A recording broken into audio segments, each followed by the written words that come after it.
Na primeira leitura de hoje, o autor do livro do Eclesiástico glorifica a Deus que lhe dá sabedoria. A sabedoria é o mais importante, é o mais elevado dos dons do Espírito Santo. É ela que aperfeiçoa a caridade, que dá um conhecimento experimental de Deus.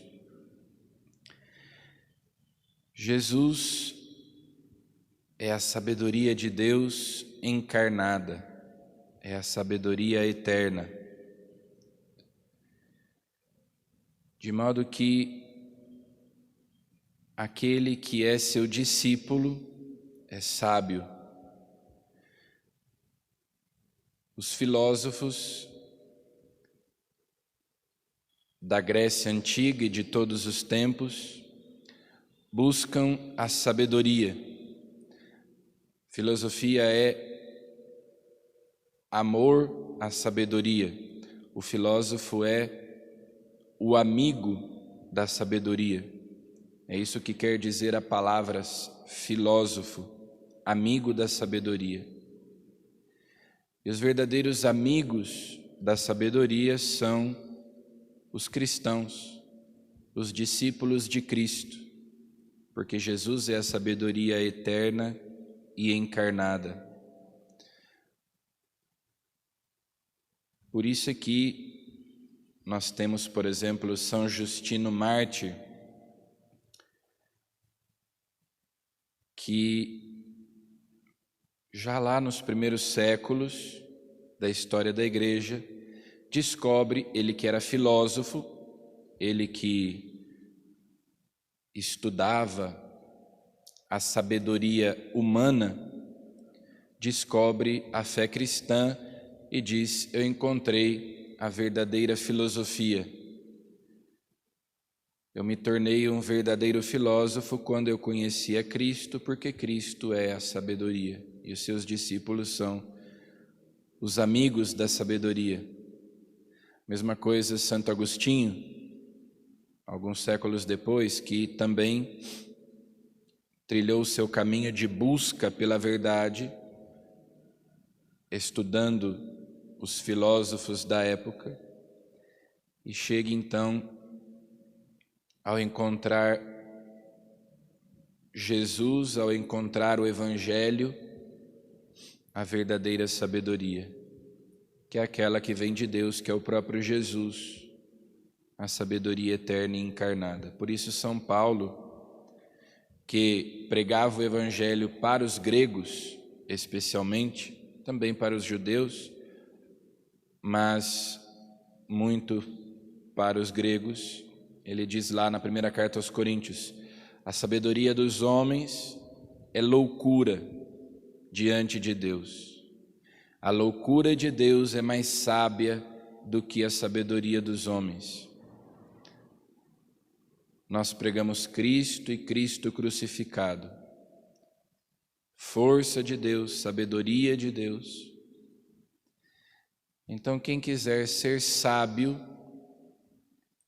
deve unir-se a Jesus Cristo, deve ser discípulo de Cristo, ouvir a sua voz, ouvir a sua palavra. O Espírito Santo é que nos dá a verdadeira sabedoria. E sabedoria não tem só a ver com saber, com o conhecimento intelectual das coisas, é também isso, mas é um conhecimento experimental. Sabedoria tem a ver com sabor, com saborear, degustar, experimentar Deus. Essa é a verdadeira sabedoria. E no Evangelho, Jesus, que tinha expulsado os vendilhões do templo, que tinha purificado o templo, agora está ali andando, e os mestres da lei e os anciãos e os sumos sacerdotes perguntam com que autoridade ele faz essas coisas, ou seja, com que autoridade ele expulsa os vendilhões do templo. Ele purifica o templo.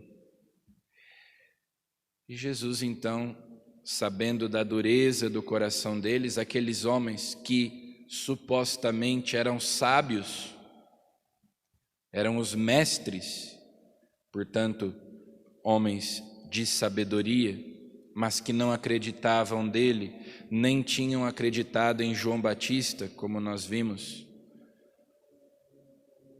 Então Jesus devolve a pergunta, faz uma outra pergunta, dizendo: me respondam, o batismo de João era de Deus, vinha do céu, ou era dos homens, vinha da terra?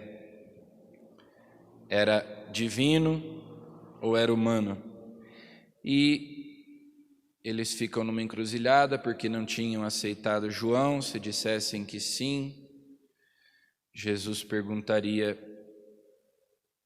por que não acreditastes nele então? Se dissessem que não, o povo que acreditava em João iria contra os sumos sacerdotes, os mestres. Então assim Jesus